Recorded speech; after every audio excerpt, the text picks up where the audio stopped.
I pulled up the occupied room list and saw that room 214 said vacant. I mumbled what the f under my breath and double-checked, because I literally just checked this guy in an hour earlier. I thought maybe I made a mistake, so I looked at the check-in logs, and there was nothing for him.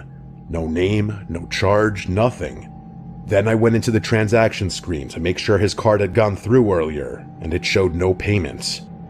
I remember feeling confused as hell, because I swore I swiped his card and it beeped like it worked, but there was nothing in the system at all. That's when I picked up the phone and called room 214. It rang like 10 times, but no answer. Then I checked the key card entry log, which tells you if the door to that room was open that night, and it showed nothing. No one had entered the room. That's when I realized he never even went to the room after I gave him the card. I looked over into the lounge, and there he was, still sitting there staring at the TV that wasn't even on. I started to get this awful feeling in my chest. I sat there debating what to do. Part of me thought maybe the system just glitched, but the fact that the room had no entry log and no charge made it pretty clear he wasn't even checked in. I waited another 15 minutes just watching him.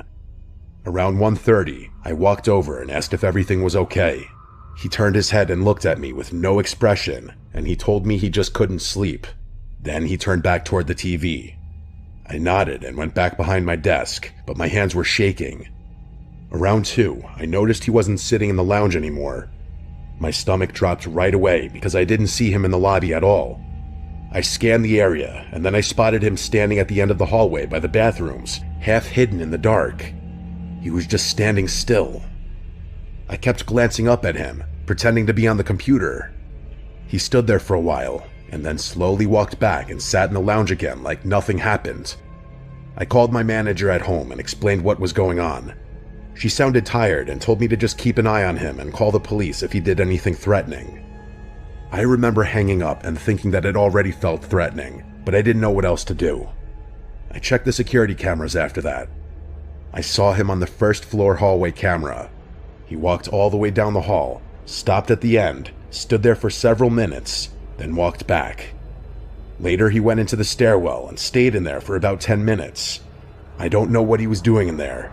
Every time I looked up from the computer, he was somewhere else, near the vending machines or by the elevators, once just standing near the corner of the lobby where the light didn't hit well.